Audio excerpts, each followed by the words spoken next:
In this video today, I shall be drawing a hummingbird. If you're not aware, I like to do sort of a painterly illustration, and sometimes mixes abstract, sometimes impressionism. It just kind of depends. My original goal was to get a watercolor or marker-like effect from acrylic paint because I wanted that look, sort of like that seamless transition, that transparency that those two media give you. But I also wanted something that was more permanent for being displayed outside and not worried about it running or colors bleeding and all that good stuff. But here I'm just using a 6B, doing the sketch, because like I said, I like to do more like I sketch and then I ink it. In this case, it's actually a Posca pen, so it's acrylic. And sometimes I do use ink, India ink specifically, but it has the tendency to want to bleed even if I let it sit for a day or so on the canvas, because it's primed canvas, so it doesn't kind of soak down into the fiber as much. So I found the Posca to be a little bit more forgiving in terms of that. So it depends, though. I do like the effect of the black ink blending in when I paint, so I use that as well. But here, I'm just using the Posca. So it's kind of like approaching it almost like a coloring book. You just kind of lay down the bold black lines wherever you want them to be. I just try to keep it as minimal as possible. I put in the dark spots where I think, where I think there's going to be black later. And I always add different shading and stuff. It just kind of preps it for me. Yeah, this is a 1 mil to 1.3 mil, I think, Posca. So it's quite small. Then I also have a apple barrel one that I got from Walmart because I wanted to try it, see how it was, and does the job. This one's the apple barrel here, so it's nice and thick.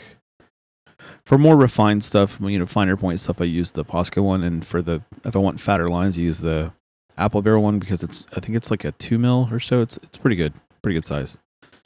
And here the smudging is the 6B because it's on canvas and it doesn't soak. It doesn't get down into the fibers, obviously, so it pushes around really easily. But it's okay because it just uses like a tint, if that makes sense. And really, if you want to make sure that none of this, because the Poscas won't bleed after a few minutes of drying, but what I'm using here, this mix of paint, it's a 1-to-1 of acrylic paint and matte medium fluid, and then I add a few drops of slow dry and a few drops of flow medium, so that it kind of acts more like an acrylic ink.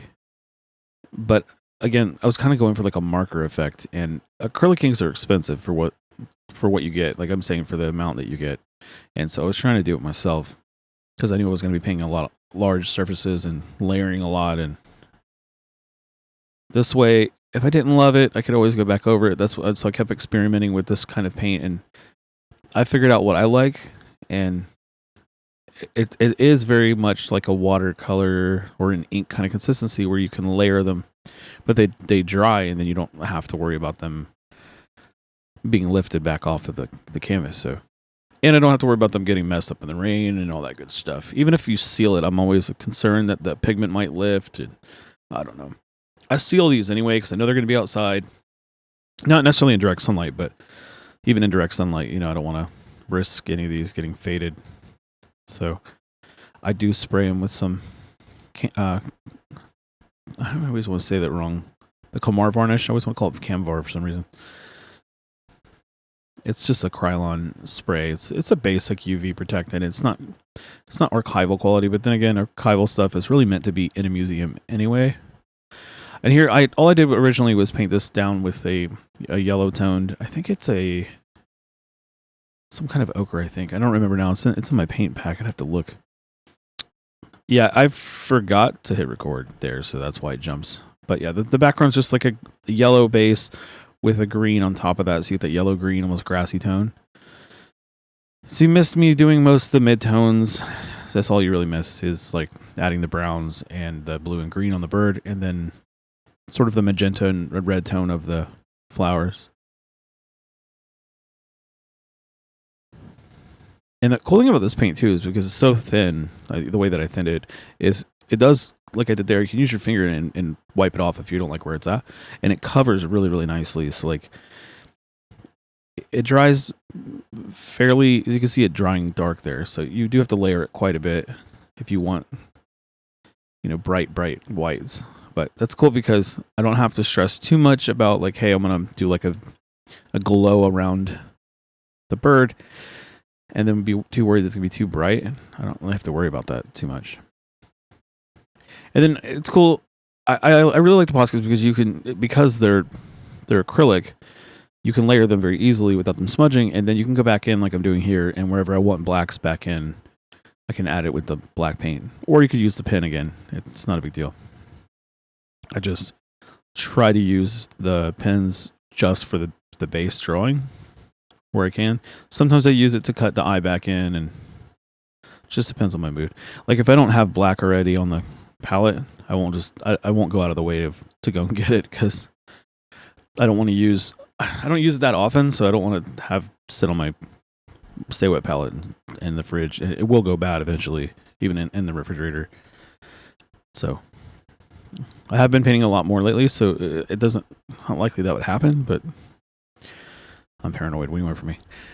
And then just blow gun initiate dry, an air hair dryer, and throwing in some more whites. I just wanted to make sure that was dry enough that I wouldn't be smudging around his face too much because I liked the way his detail looked around his little spots on his face.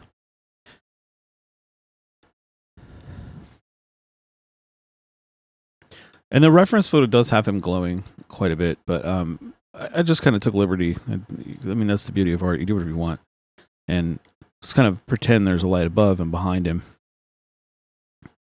And his wing could be a little lighter, but I think it came out okay. So I was like, you know what? I'll just leave well enough alone. I don't want to overwork it too much and then lose some of the coloring that I have in there.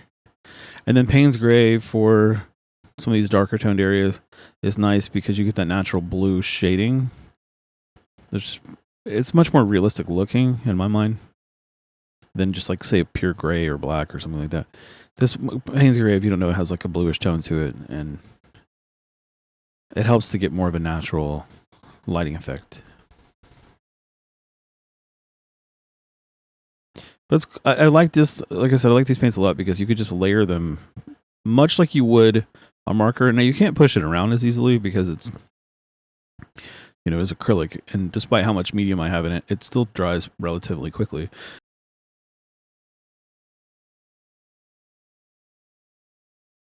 Yeah, like I said, I was trying to tone up this white as much as I could, and I went back in with some brown and a little bit of I think it was Payne's Gray actually I used, not black, and I think a tiny bit of black maybe, but I'm just trying to darken up some of those lines around and define his wing a little bit, and then blacken his eye up again. I eventually, of course, I do the highlights on his eye and do like a little brown color. His highlights on his little feet. So you get that natural, or at least natural looking to me, that gradient in his feathering. And then again, like I said, it's more of an illustration, colored impressionist kind of a thing where you're not trying to paint every detail of the fur, but you're just trying to make impressions of furs there. I mean, for the bird feathers. I always think of I always think of it as fur when it's the smaller feathering. But yeah, a little highlight on his eyeball. And then I put the little brown sort of part of his coloring or shading of his eye. Just kind of gives it a little bit of something. So you can see how transparent these paints really are. And I just keep pushing it. If I'm not happy with what I see, I just keep trying. Throw in some highlights here and there, and then if I don't love the way they look, I just brush them out a little bit, add some color back in. It gives you a lot of layer of color and a lot of visual interest. And the point too is to not paint perfectly within the lines. It's sort of like again like a watercolor kind of thing when you would use like an ink watercolor as a wash and then have the ink as your form. That's kind of what I'm doing, but also with like a painterly impressionist kind of approach. That is the point. It almost looks like gouache, but from my understanding, I haven't tried this, so just from what I read, gouache doesn't hold well on canvas. And I didn't want to take the risk and it be like watercolor and just fall off or, get wet and get ruined. And I'm like, let me just not. Plus, gouache is a lot harder to layer, so this allows me to treat it. I get a gouache-like look or marker or watercolor kind of look, but with the resiliency of acrylic. That was my thought process anyway. I like to experiment too, so that's a big reason. See, it gives you a lot of visual interest this way in my mind because you get a lot of different coloring by layering that you won't get just from purely mixing and trying to use solid color. Even if you try to gradient it, this forces it to be